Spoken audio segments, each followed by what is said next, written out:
आज हम क्वेश्चन 6 कर रहे हैं अभ्यास की प्रश्न।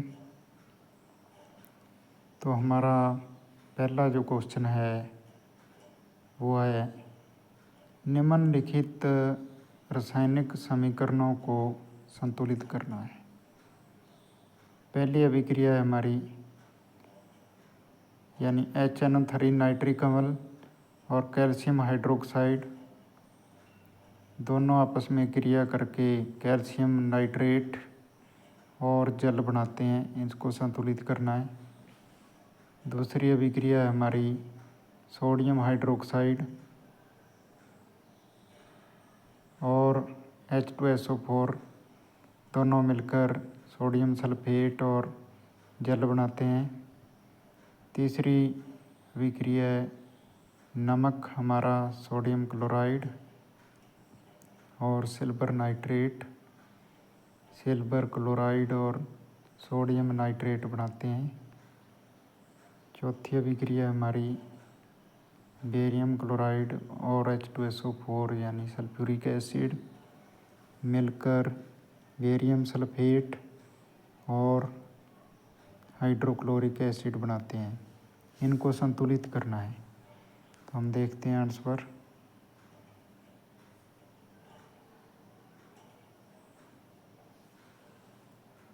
पहले का आंसर देखो, नाइट्रिक एसिड के दो अणु, तनु नाइट्रिक अम्ल के दो अणु और कैल्शियम हाइड्रोक्साइड का एक अणु जल में मिला हुआ अभिक्रिया करते हैं और कैल्शियम नाइट्रेट का एक अणु बनाते हैं जल में मिला हुआ और दो अणु जल के बनाते हैं।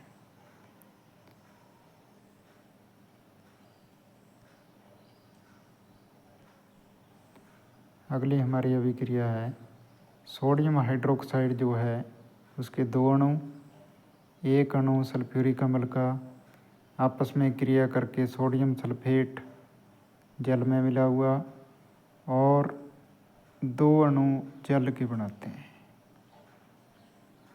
अगली अभिक्रिया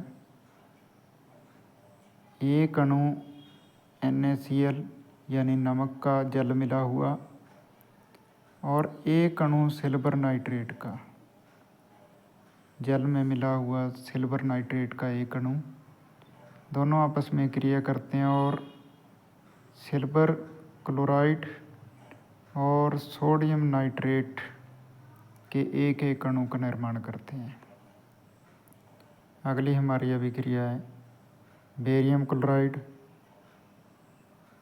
का एक अणु, सल्फ्यूरिक अम्ल का एक अणु मिलकर एक अणु बेरियम सल्फेट और दो अणु HCl यानी हाइड्रोक्लोरिक अम्ल के बनाते हैं। ये जो बेरियम सल्फेट है मैंने पहले भी बताया है, बेरियम सल्फेट जो है वो एक अवक्षेप है यानी प्रेसिपिटेट है वाइट कलर का। अगला क्वेश्चन है क्वेश्चन नंबर 7। निम्न अभिक्रियाओं को संतुलित रासायनिक समीकरण के रूप में लिखना है। पहली अभिक्रिया है हमारी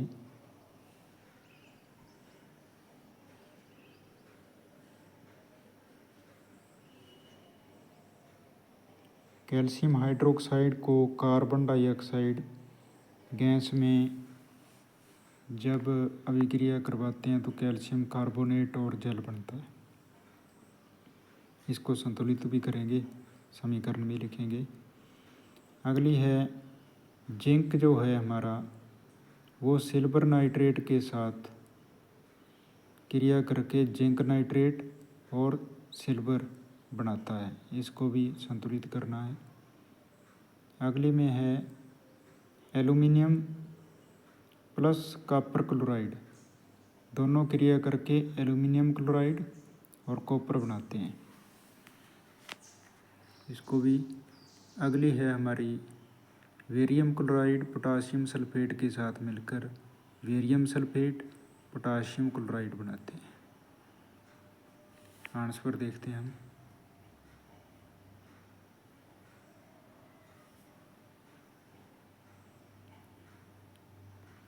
तो पहला है हमारा,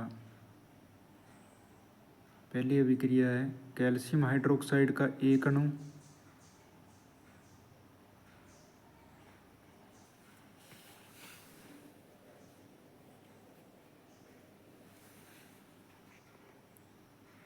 और कार्बन डाइऑक्साइड का भी एक अणु, दोनों मिलकर कैल्शियम कार्बोनेट का एक अणु और जल का भी एक अणु बनाते हैं। इसी प्रकार जिंक जो है, जिंक का एक अणु, दो अणु सिल्वर नाइट्रेट के साथ अभिक्रिया करके एक अणु जिंक नाइट्रेट का और दो अणु सिल्वर यानी चांदी के बनाता है। इसी प्रकार तीसरी अभिक्रिया में दो अणु एल्यूमिनियम के, तीन अणु कॉपर क्लोराइड के मिलकर दो अणु एल्यूमिनियम क्लोराइड के बनाते हैं और तीन अणु कॉपर के बनाते हैं। इसी प्रकार डी जो अभिक्रिया है उसमें बेरियम क्लोराइड का एक अणु सोडियम सल्फेट का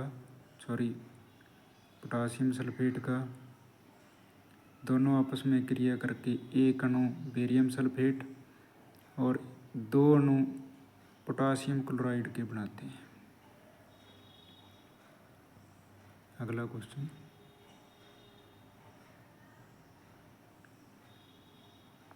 निम्न अभिक्रियाओं में संतुलित रासायनिक समीकरण लिखिए और प्रत्येक अभिक्रिया के प्रकार भी बताइए।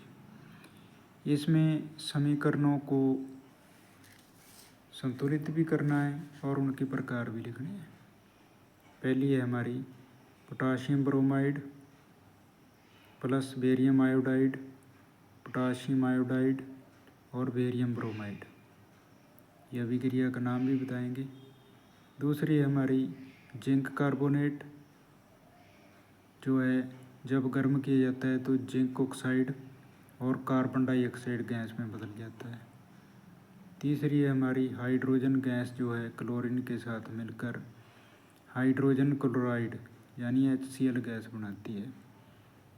चौथा है हमारा मैग्नीशियम, जो है वो हाइड्रोक्लोरिक अम्ल में जब डाल दिया जाता है तो मैग्नीशियम क्लोराइड और हाइड्रोजन गैस बनाता है।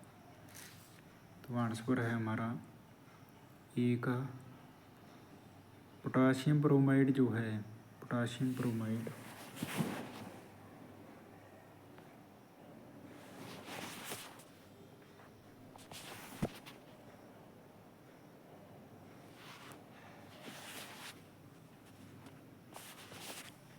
पहली अभिक्रिया में ध्यान से देखो, पोटाशियम ब्रोमाइड जो है वो बेरियम आयोडाइड के साथ अभिक्रिया करता है। दो अणु पोटाशियम ब्रोमाइड के, एक अणु बेरियम आयोडाइड का मिलकर दो पोटाशियम आयोडाइड के अणु बनते हैं और एक जो है बेरियम ब्रोमाइड का, यानी ये एक दूसरे से परस्पर बदल रही हैं। ये द्वि विस्थापन अभिक्रिया का एक उदाहरण है। अगली अभिक्रिया है हमारी जिंक कार्बोनेट को जब गर्म किया जाता है तो जिंक ऑक्साइड और कार्बन डाइऑक्साइड में बदलता है, यानी एक अभिकारक जो है दो में बदल जाता है। ये वियोजन अभिक्रिया है, वियोजन अभिक्रिया का उदाहरण है। हालांकि यह एक जो ऊष्मा क्षेपीय अभिक्रिया का भी एक उदाहरण है, क्योंकि इसमें ऊष्मा भी निकलती है, परंतु ऊष्मा का यहाँ पर जिक्र नहीं किया तो ये वियोजन अभिक्रिया हो गई।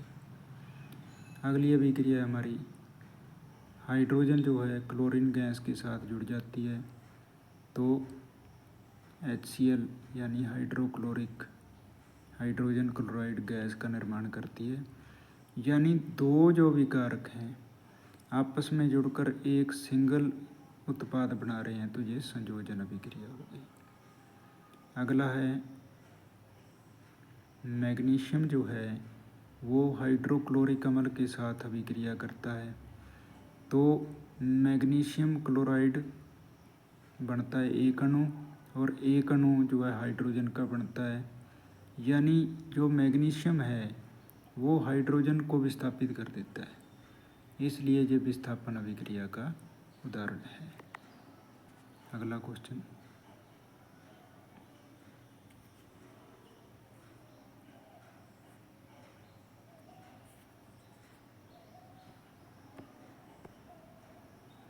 ऊष्माक्षेपी और ऊष्माशोषी अभिक्रियाओं का क्या अर्थ है, उदाहरण दें।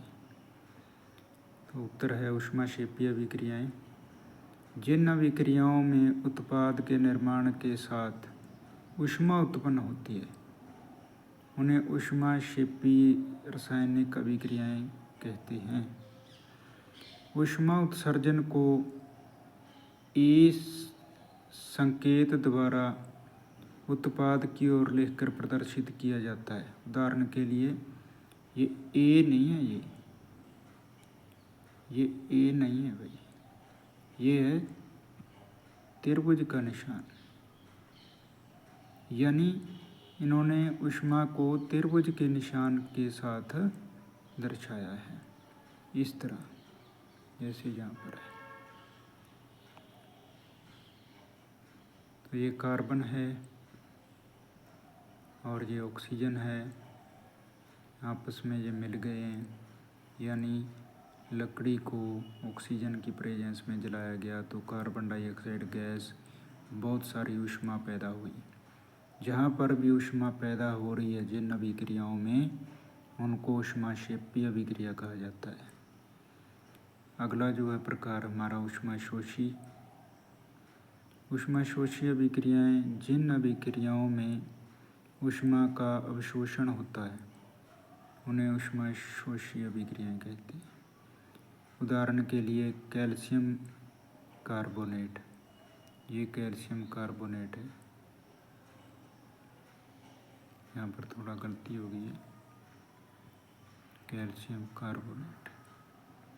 ये कैल्शियम कार्बोनेट जो है उसको गर्म करने पर, यानी इसको ऊष्मा दी गई है, देने पर ये चूना कैल्शियम ऑक्साइड और कार्बन डाइऑक्साइड गैस में बदल जाता है। यहाँ पर इन्होंने स्पेशल दे रखा है, इस ट्रायंगल का मतलब है ऊष्मा ऊर्जा। अगला आंसर है हमारा, अगला क्वेश्चन है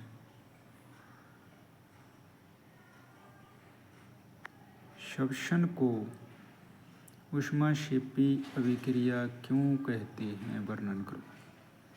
तो उत्तर है हमारा श्वसन ऊष्माक्षेपी अभिक्रिया के दो कारण से कहा जाता है।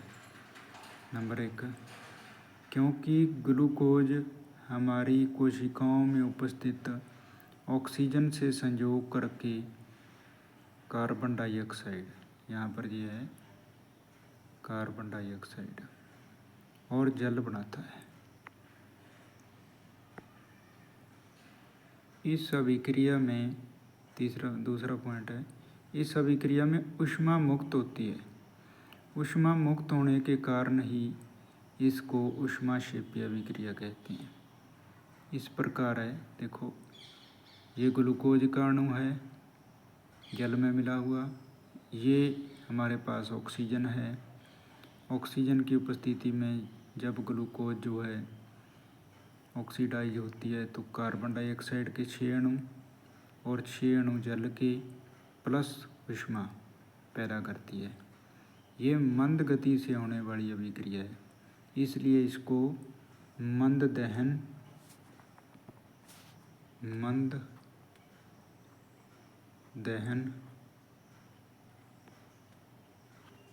या फिर